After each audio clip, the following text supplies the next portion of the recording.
가장 유명한 사도 바울의 핵심을 기록하고 있습니다.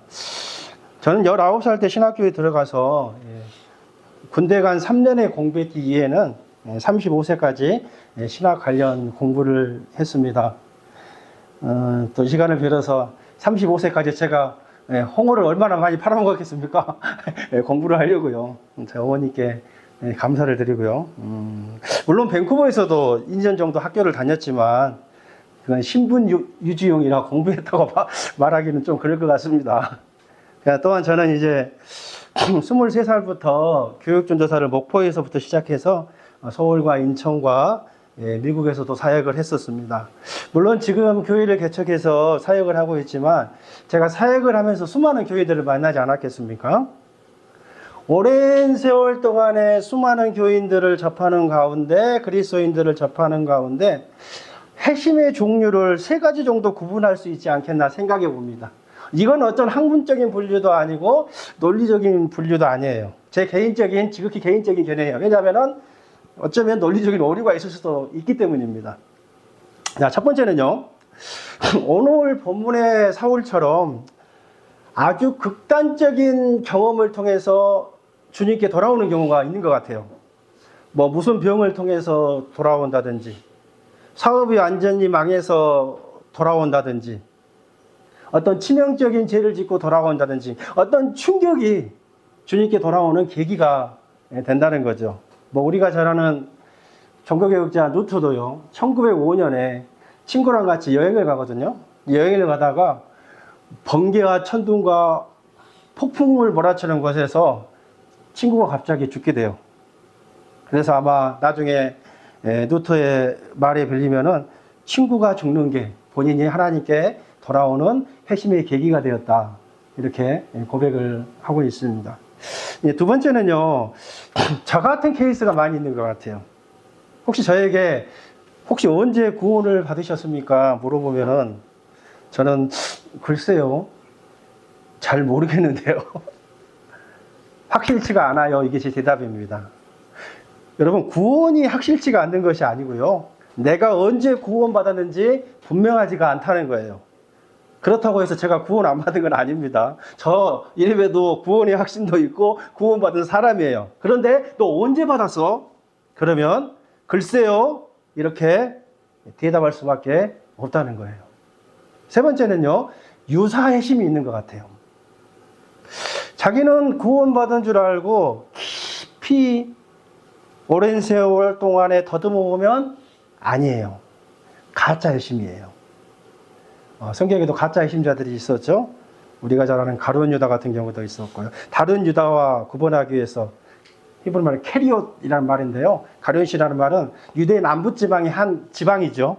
거기에서 보통 유다라고 그러죠. 또 후메네오와 같은 사람들이에요. 이런 사람들은 진리를 내고겠는데 후메네오가 예수님이 영적으로 부활했지 육체로 부활했다는 것을 믿지가 않았죠. 우리가 잘 알지만 예수님이 육체적으로 부활한 부활의 첫 열매이지 않겠습니까? 만약에 이것을 부인한다면요, 기독교의 소망 자체를 없애버리는 것이고 우리가 믿는 이 믿음도 헛것이라고 바울은 이야기를 하고 있죠. 바울은 후메네오를 가리켜 내가 사단에게 내어주었다고 이야기를 했어요. 가짜 핵심입니다. 그런데 여러분, 놀랍게도요, 이런 가짜 핵심자들이 교회에 생각보다 많다는 겁니다. 옆 사람 쳐다보지 마세요. 혹시 이민교회는 더 많은 것 같아요. 믿음이 없어도 정착하는데 정보를 얻기 위해서 아이들 교육을 위해서 애롭지 않기 위해서 교회들을 많이 찾는 것 같습니다. 물론 이것도 필요해요. 이걸 통해서 신앙이 계속해서 자라고 위대한 믿음의 인물이 될 수도 있어요.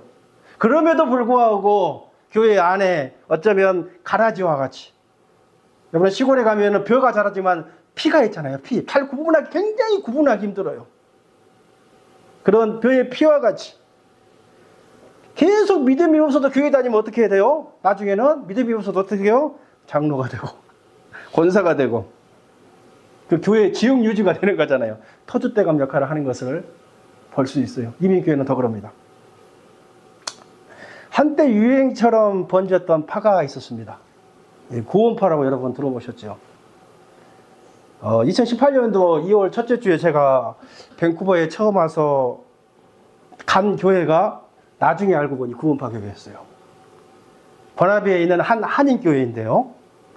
뭐 거기를 가려고 간 게 아니라 다윗이가 태어나기 전에, 그러니까 텍사스 휴스턴에서 저희가 교육전도사 생활을 처음 했었을 때 그때 다녔던 그 자매가 나중에 뭐 벌써 몇 년이에요. 다윗이가 20몇 살이니까 꽤 오랜 세월 동안에 와서 밴쿠버에서 정착하고 있다는 소식을 듣고, 아는 자매고 지인이기 때문에 그 교회를 한번 따라가서 예배를 드렸죠. 나중에 알고 보니까 그 교회가 구원파 교회였더라고요. 쉽지 않더라고요. 그 자매가 또 같은 또 연이 있기 때문에 구원의 요소에 대해 설명했지만 잘 받아들이지를 않아요. 쉽지가 않는 문제인 것 같아요. 자, 구원파에는 우리 3파가 있습니다. 3파. 유병원파라고, 여러분 잘 모르실 수도 있는데 세월호 사건 아시죠? 오래됐더라고요. 벌써 2014년 전, 벌써 10년도 된 사건인 것 같아요. 인천에서 제주도로 수학여행 가던 학생들 300명 이상이 죽었잖아요.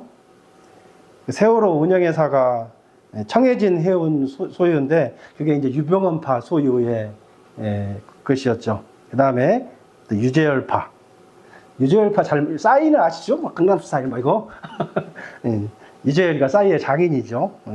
또 박옥수파, 뭐 깨달음에 대해서 여러분 많이 들어보셨는 것 같은데, 이게 구원파가 뭐냐면 여러분, 예수 믿었습니까?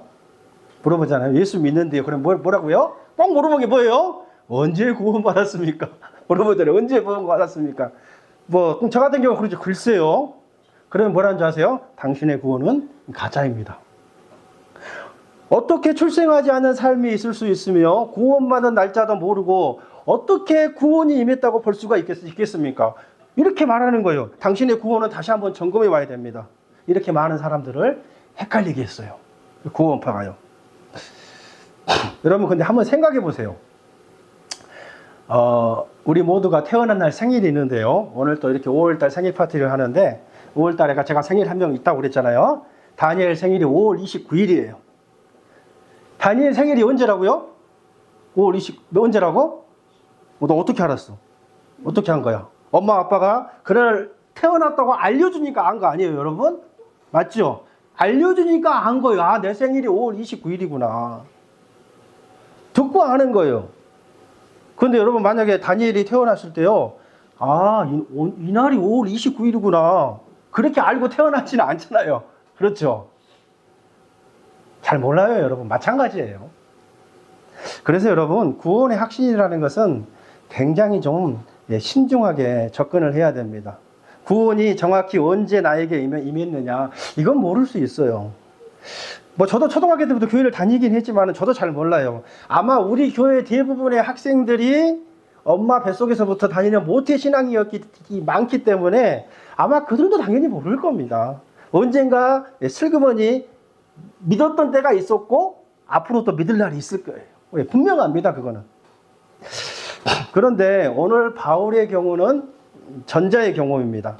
아주 극적인 사건을 통해서 사울이 주님을 만나게 되고 회심하는 사건을 오늘 본문이 기록하고 있어요. 시기적으로 볼 때 주후 33년경, 그러니까 예수님께서 부활하시고 승천하신 연도랑 같아요.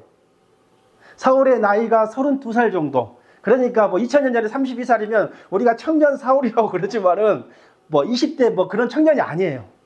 굉장히 옛날에는 나이 많았잖아요. 예수님의 아버지. 그때 당시 이스라엘 사람들이 막 17살, 20살 이전에 결혼을 했으니까. 그리고 직장도 좀 좋은 직장 다니고 있잖아요. 사내들이온 회원에 지금으로 따지면 모르겠어요. 검사 역할 정도 하고 있나 모르겠어요. 굉장히 나이도 굉장히 먹고 많고 어느 정도의 좋은 직장 다니면서 기반을 펼친, 근데 아직 결혼을 안 했으니까 청년이라고 하는 거예요.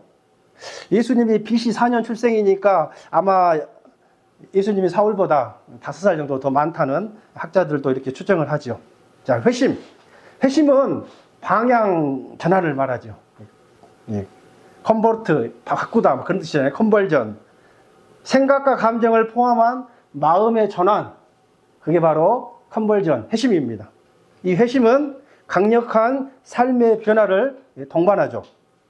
자, 뭐예요? 한마디로 그토록 기독교를 핍박했던 사울이 방향을 바꾸어 뭐가?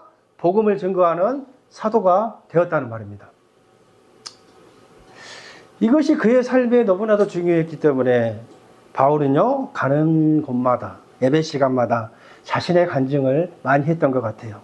그래서 사도행전만 봐도 사도 바울의 핵심 사건이 3번이나 기록이 되어 있어요. 오늘 본문의 9장과 22장과 26장이에요. 신대원 저 시험 봤을 때, 신대원 시험 볼 때 여러 가지 과목이 있거든요. 그 중에 하나가 성경에 시험이 있었는데 이런 문제가 나왔던 것 같아요.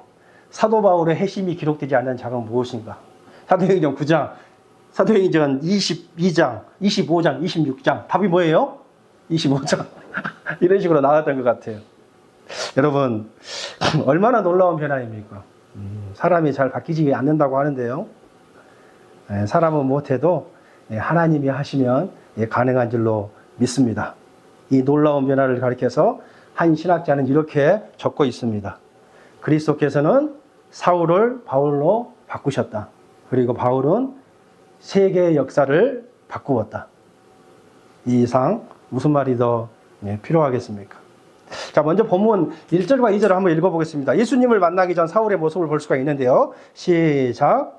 사울이 주의 제자들에 대하여 여전히 위협과 살기가 등등하여 이상에게 가서 다메섹 여러 회장에 가져갈 공문을 청하니 이는 만일 그 도를 따르는 사람을 만나면 남녀를 막론하고 결박하여 예루살렘으로 잡아오려 함이라. 아멘.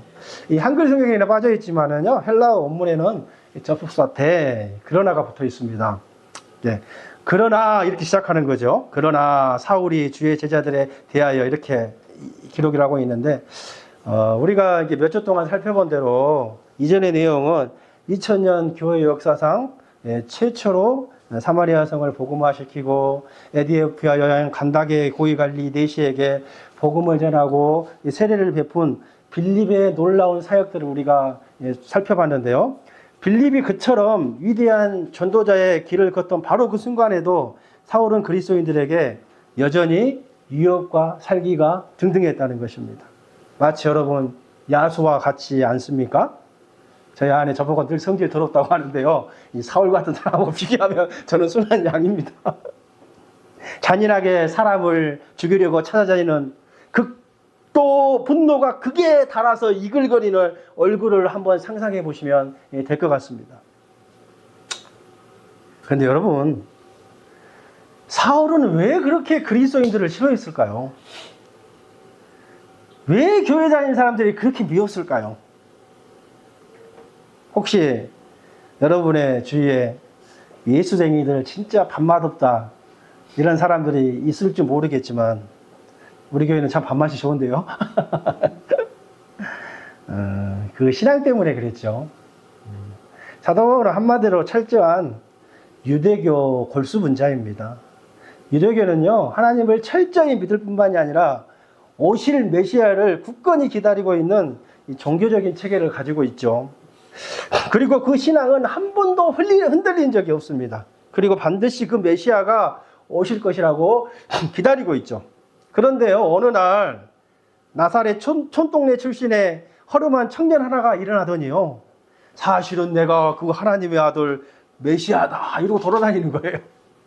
이 사람들을 선동하다가 마지막에는 당시 모든 사람들의 재앙의 상징이요 저주의 대상인 십자가에 못 박아 죽습니다.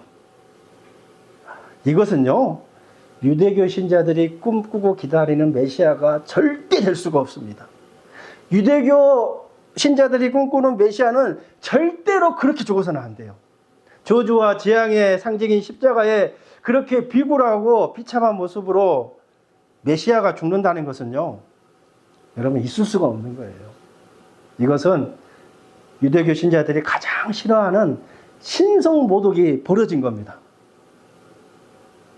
그리고 그 신성모독죄로 죽은 자를 부활했다고 떠들고 다니더니 지금 보니까 예수가 살아있을 때보다 훨씬 더 많은 무리들이 예수님을 쫓는 거예요.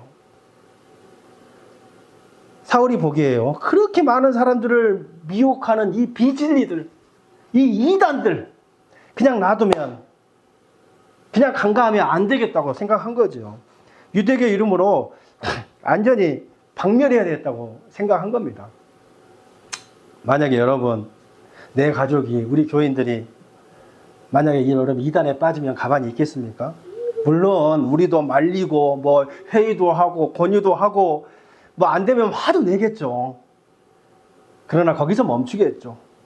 그러나 사도 사울은 행동으로 옮긴 겁니다. 사울은 지성인인 동시에 행동파였어요. 행동파. 이런 사람 좀 무섭잖아요.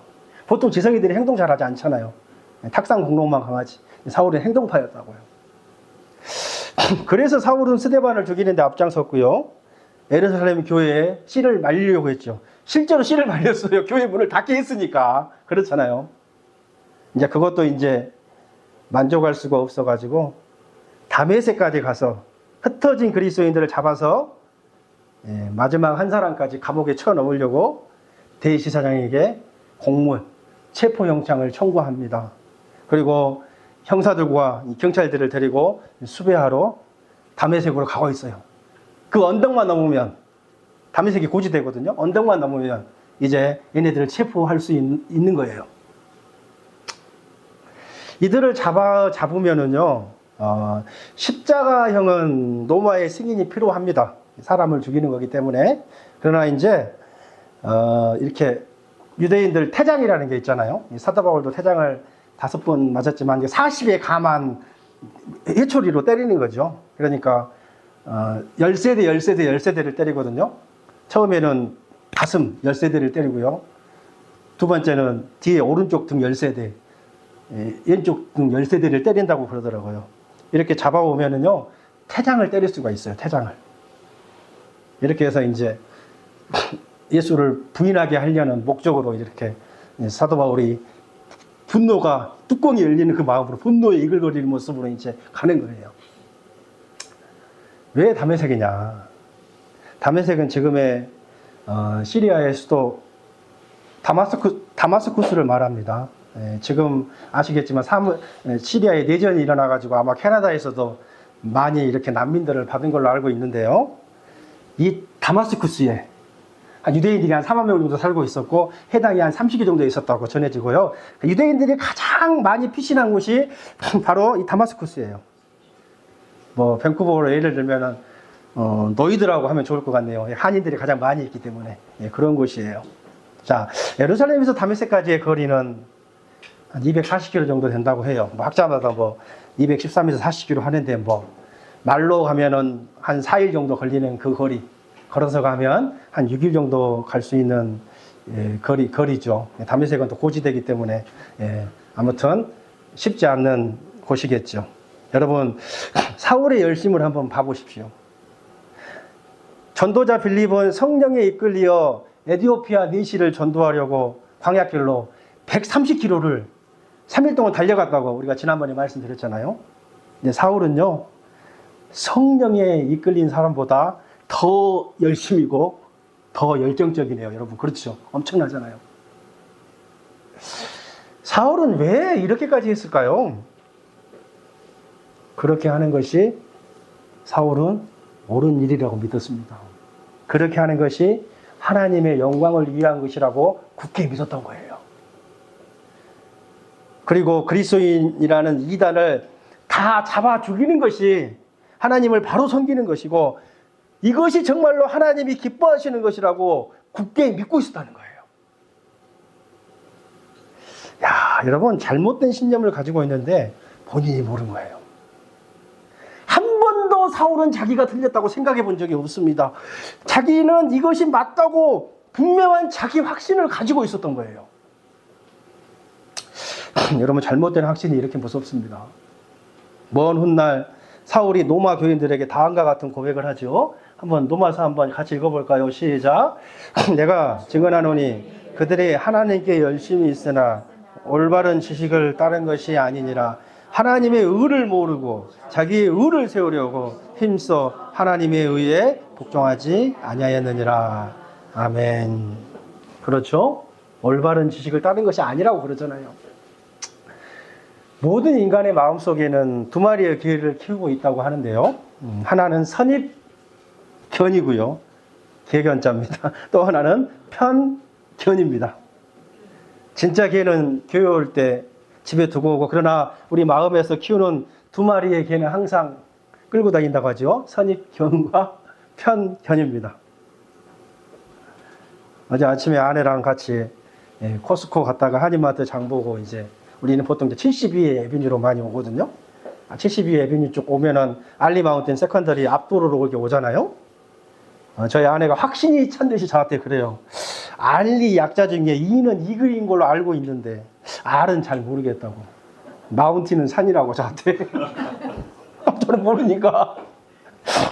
맞아요, 여러분. 알리 마운틴 세컨더리의 마스코트는 이글이 맞더라고요. 근데 여러분, 알리는요, 이글이 아니라 사람 이름이더라고요. 찾아보니까. 리차드 에드윈이라는, 사람 모르셨죠? 우리 애들도 많이 모를 거예요. 알리 마운틴 나이도 몰라요. 리차드 에드윈이라는, 쉽게 말하면 펄스 네임이에요. 그리고 마운틴은 산이 아니라 라스트 네임이더라고요.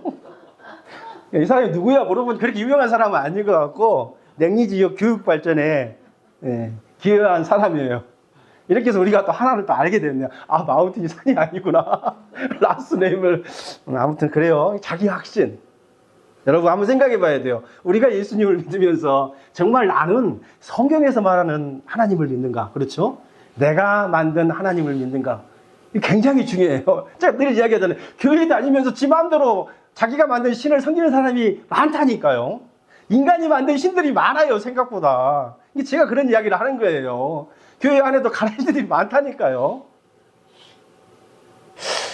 야, 이렇게 잘못된 확신과 잘못된 열심에 사로잡혀 있는 사람을 여러분 누가 바꿀 수가 있겠습니까? 사람은 못 바꿉니다.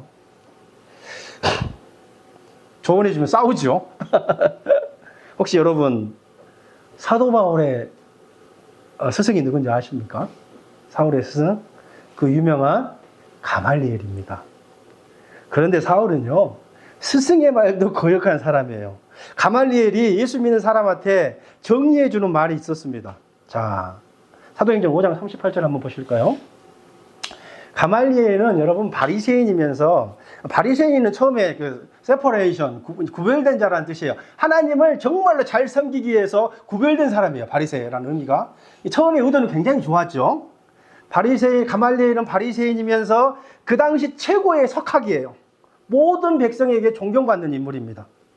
이 사울의 스승인 가말리엘이 예수 믿는 사람들을 이렇게 하라고 지침을 줬어요. 자, 38절 보시죠. 이제 내가 너희에게 말하노니, 이 사람들을, 여기 이 사람들은 누구냐면 예수 믿는 사람들을 말하는 거예요. 예수 믿는 사람들을 상관 말고 버려두라. 이 사상과 이 소행이 사람으로부터 났으면 무너질 것이고, 만일 하나님께로부터 났으면 너희가 그들을 무너뜨릴 수가 없겠고, 도리어 뭐래요? 하나님을 대적하는 자가 될까 하노라. 이렇게 이야기를 한 거예요. 지금 스승이 뭐라고 이야기를 하고 있어요? 모든 백성에게 존경받고, 5장 34절에 나왔죠. 당대의 석학, 최고의 인물. 예수 믿는 사람도 어떻게 하래요? 건드리지 말아요.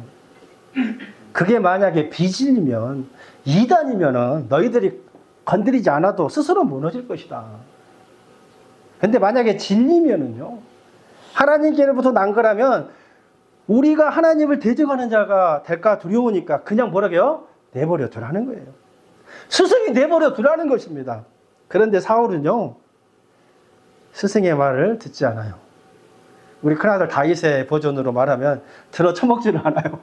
동생들이 말한다면 들어 처먹지를 않는다는 말을 하는데, 사울이 그래요. 그래서 안 되니까, 누가 말해도 들어 처먹지를 않으니까 하나님께서 직접 뭐예요? 사울에게 나타나신 거예요. 자, 3절 보실까요? 시작.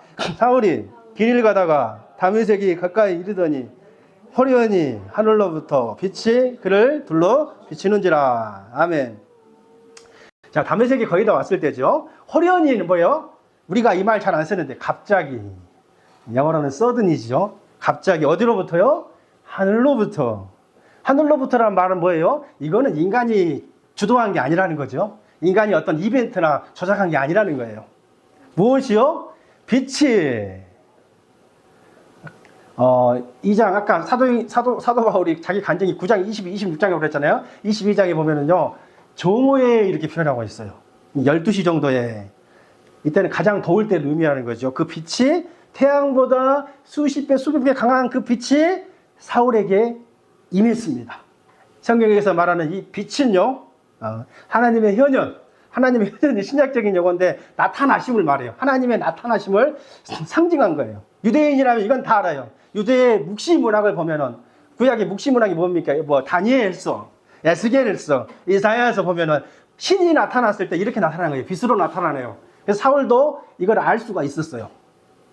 여러분, 이 말 호련히 하늘로부터 빛이 어디서 많이 들어본 말 아닙니까? 사도행전 2장에 보면은 오순절 사건과 굉장히 흡사하죠. 오순절 사건도 어떻게 해요? 호련히 어디로부터? 하늘로부터 급하고 강한 바람 같은 소리가 있어. 사절에도 소리가 있잖아요. 보니까 사도 바울에게 소리가 들리는 거죠. 사울에게. 자, 오순절 날에요. 성령이 120명의 공동체에게 임했던 것 같이 이번에는 빛으로 사울 한 개인에게 성령이 임한 하나님의 임재의 사건이라고, 하나님의 콜링, 사울을 부르시는 것이라면 틀림이 없을 것 같습니다. 자, 4절과 5절 보세요. 4절, 땅에 엎드려져 들으며 소리가 있어 이르시되 사울아 사울아 하죠. 사울아, 지금 예수님이 히브리 말로 이야기하는 것 같아요. 히브리 말로 사울아 사울아 네가 어찌하여 나를 박해하느냐 하시거늘 대답하되 주여 누구시니까. 사도 바울은 예수님이 박해한 줄 몰랐죠. 왜? 예수님을 한 번도 만난 적이 없고 뭐 예수님에 대한 소문은 들었겠죠. 그러니까 사울아 사울아, 만약에 예수님하고 친했으면은 예수님의 목소리를 알지 않았겠습니까? 모르는 거예요. 그렇죠. 예수님이 얘기하는 거예요. 나는 네가 박해하는 예수라. 사울이 놀란 거죠. 정말 그렇잖아요. 여러분, 참 재밌는 것은 사울이 예수님을 만난 적도 없고 박해한 적도 없어요. 그런데 예수님이 뭐라고 그래요? 사울한테 네가 나를 박해했다고 하는 거죠. 그렇죠. 여러분, 교회를 박해한 것, 교인들을 박해한 것은 예수님이 자신을 박해했다고 이야기를 하는 겁니다. 교회와 예수님은 한 몸이라고 이야기하는 것이죠. 여기서 이 귀한 계시를 받고 나중에 사도 바울이 교회론을 정립했죠. 에베소서를 우리가 교회론이라고 하는데요. 교회는 그리스도의 몸이고 교회의 머리는 예수 그리스도다. 이게 교회론이 정립이 된 거예요. 여러분, 교회에서 서로 미워하거나 싸우지 마세요. 그거는 뭐라고 해요? 그거? 예수님을 미워하는 것이고 예수님과 싸우는 거예요. 여러분, 사탄도 귀신하고 싸우지 않습니다. 여러분, 그거 아십니까? 나라가 서로 분쟁하면 나라가 망하고요. 집안이 서로 분쟁하면 집안이 망하는 거예요. 그렇죠? 그러니까 사단이 교회 귀신들과 싸우지 않아요. 왜요? 같은 편끼리는 싸우지 않아요. 왜요? 같은 편끼리 싸우면 결국 자멸하니까 그러는 거예요. 근데 교회가 싸우면 어떻게 되는 거예요, 여러분? 그건 이미 교회가 아닌 겁니다. 교회가 아니에요. 지하철에서 또 두 아이가 싸우길래 어떤 할머니가 그랬다고 그러잖아요. 야, 여기가 국회도 아니고 교회도 아닌데 왜 이렇게 싸우냐고. 생각해봐야 할 문제입니다. 만약에 여러분 우리 교회가 저 때문에 싸우면 저는 나갈 겁니다. 싸우면 안 돼요. 그거는 진짜 하나님의 교회 아니에요. 인간의 모임은 될 수가 있어요. 그러나 하나님의 교회는 아니에요. 사탄도 같은 편하고 안 싸우는데 우리가 예수님의 몸이라고 하면서 서로 싸우면 되겠습니까? 쌈박질하면 되겠어요? 안 되겠어요? 돼요? 안 돼요? 최문희 지사님 대답해 보세요. 돼요? 안 돼요? 안 되죠? 그럼 남편하고 싸우면 돼요? 안 돼요? 돼요? 안 돼요? 남편은 돼요. 남의 편이잖아. 저 조금입니다. 조금. 여러분, 이 빛 속에서 사울이 분명히 십자가에 죽으시고 부활하신 예수님을 만났다는 거예요. 정말로 지금까지 하나님을 잘 믿는 줄 알았는데, 지금까지 내가 한 모든 일이 옳은 일이라고 자부했는데요, 예수님을 만나고 보니 자기 열심으로 하나님을 죽였네요. 메시아를 못 알아보고 메시아를 죽인 겁니다. 부활하신 예수님을 본 이상 지금까지 옳다고 주장했던 그 모든 의심들과 회의들이 사라진 거예요. 절대로 틀리지 않았다는 자기 확신, 자기 신념이 철저하게 무너져 내리는 겁니다. 180도 완전히 바뀐 거예요. 그래서 이렇게 고백하는 거죠. 빌립보서 한번 읽어볼까요? 시작. 열심으로는 교회를 박해하고 율법의 의로는 흠이 없는 자라. 그러나 무엇이든지 내게 유익하던 것을 내가 그리스도 예수를 아는 그냥 모든 것을 해로 여김은 가장 고상하기 때문이라. 내가 그를 위하여 모든 것을 잃어버리고 배설물로 여기면 그리스도를 얻고. 아멘. 여러분, 청년 사울의 이런 열심히 특심인 열정, 적극성, 진리를 향한 갈망, 진리를 향해 몸을 던지는 모습, 옳은 일을 위해 스승의 말도 들어 처먹지 않는 분명한 자기 확신. 어쩌면 이런 모습을 보고 하나님께서는 미소 짓지 않았을까 그런 생각을 해봐요. 왜냐면은요, 하나님이 사울의 인생을 터치하셔서 그의 인생의 방향만 딱 바꿔주니까 어떻게 돼요? 사울이 어떤 자로 쓰임을 받을 수가 있었어요? 자기가 진리를 만나면은 바로 그 모습 그대로 진리를 위해서 자기 몸을 던져서 물불 가리지 않고 그 진리를 위해 살 수 있는 사람이 맞아요? 맞아요. 그래요, 안 그래요, 여러분? 맞아요. 정말 사도 바울이 그런 삶을 살았다는 거예요. 여러분, 실제로 예수 믿고 나서 사도 바울, 청년 사울의 모습을 한번 보십시오. 가진 기질 그대로 복음을 전하는 거예요. 방향이 바뀌었습니다. 이제 본인이 진리라고 확신하는 예수님을 위하여 자기 인생을 송두리째 던지는 거예요. 오늘 본문 모습이 그대로 모습만 바꿔서 자기 인생의 전반에 그대로 드러나요. 자, 오늘 본문 1절에 화가 났잖아요. 분노가 가득했죠. 비진리라고 생각하는 사람들한테 앞으로 계속 사도 바울은 화를 냅니다.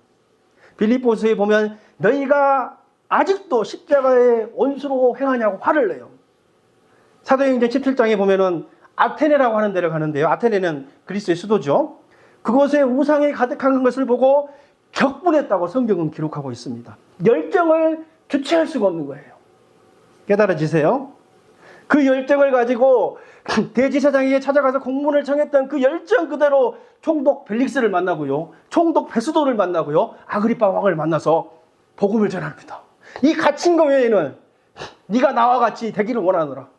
총독들 그러잖아요. 네가 미쳤다고, 종교 중독자라고. 사도 바울이 뭐래요? 이 갇힌 거 외에는 당신 또한 나와 같이 예수에 미치기를 원합니다. 보세요. 나중에는 황제도 만나게 해달라고 했어요. 네로가 황제였지만 당시에 네로 황제를 만나지는 못했습니다만은 240km를 다메섹까지 가는 것도 마다하지 않고 가는 그 열정 그대로 이제 예수 믿고 진리라고 확신하니까 마다하지 않고 먼 길을 다녀요. 1차 소형교 여행 때 12개의 도시를 갑니다. 2300km 걸어서 가요. 2차 선교 여행 때 21개의 도시를 방문합니다. 5000km 걸어서 가요. 3차 선교 여행 때 24개 도시를 찾아갑니다. 6000km 걸어서 갑니다. 마지막으로 로마로 가기 전 13개의 도시를 방문합니다. 4000km 마다하지 않고 걸어가요. 물론 배를 타고 갔지요. 그렇죠. 배를 타고 가기는 갔지만은 그가 총 70개의 도시 복음을 위하여 17,300km를 마다하지 않고 가는 거예요. 최성원 목사님 얼마 전에 한국에서 왔지만은 밴쿠버에서 인천 왕복거리가 얼마인지 아세요? 제가 궁금해서 찾아봤어요. 챗GPT에 16,000에서 17,000km. 그러니까 여러분, 사울이 비행기 타고 간 게 아니라요, 걸어서 밴쿠버에서 밴쿠버에서 인천 왕복 거리보다도 더 먼 거리를 복음을 위해, 주님을 위해 걸어서 배 타고 다녔다는 거예요. 여러분 어떠세요? 그 모습 그대로, 가진 열정 그대로 하나님이 사용하고 계시지 않습니까? 할렐루야. 예전에는요, 우리가 봐서 늘 알겠지만 남녀를 막론하고 예루살렘에서 결박했잖아요. 죽여버리겠다고 다 이제. 그렇죠? 이제는 회심하고 나니까 남녀를 막론하고 만나는 사람은 누구든지 아무쪼록 그리스도께 굴복시키려고 하는 겁니다. 제 말이 맞죠? 사람은 여러분 기질대로 쓰임받는 거예요. 기질대로. 할렐루야. 준비 많이 했는데 시간상 제가 말씀을 예, 정리하겠습니다. 이런 지혜가 좀 필요해요. 자, 신약성경 여러분 총 몇 권이에요? 27권. 그 중에 사도 바울이 기록한 책이 13권이에요. 히브리서는 저자가 미상이에요. 사도 바울이 기록했다고도 볼 수도 있고 그렇지 않다고도 볼 수가 있어요. 만약에 사도 바울이 히브리서까지 기록했다면 14권을 기록했는데요. 신약 성경의 절반 정도를 성령의 영감에 의해서 사도 바울이 기록을 했는데요. 사역과 관련해서 제일 많이 사도 바울이 사용한 말이 무슨 말인 줄 아세요? 달리기입니다. 뜀박질. 달리기 비유를 9번이나 했어요. 9번. 뭐요? 그 기질 그대로 사용한다는 거예요. 나는 달려가겠다는 거예요. 나는 표대를 향해서 달려가겠다는 거예요. 이거예요. 부르신 상을 위해 나는 달려가겠다는 것입니다. 오직 내가 예수 그리스도께 잡힌 바 되어 앞에 있는 그것을 잡으려고 나는 뭐예요? 달려가겠다고 있다는 거예요. 장애물이 있어도 필요 없어요. 달려가겠다는 거예요. 심지어 믿음의 아들 디모데에게 뭐라고 권면합니까? 너는 뭐래요? 전심전력해라 그래요. 전심전력해서 너의 진보를 나타내라. 왜요? 내가 전심전력해서 사역하고 있으니까요. 할렐루야. 사도 바울의 마지막 말. 내가 전제와 같이 내 인생은 부어졌다. 나는 하나님 앞에 완전히 들어졌고 내가 선한 싸움을 싸우고 달려갈 길을 마치고 또 달려간다겠네요. 나의 믿음을 지켰다. 한마디로 뭐예요? 나는 후회 없는 인생을 살았다. 이거예요. 자, 마무리를 하겠습니다. 사랑하는 성도 여러분, 우리도요. 술에 술 탄 듯, 물에 물 탄 듯, 뜨뜻미지근하게 믿지 말고 우리가 사랑하는 여러분, 열심을 다하여, 열정을 다하여 하나님과 교회를 섬길 수 있는 저와 여러분 되기를 주의 이름으로 간절히 축원드리겠습니다.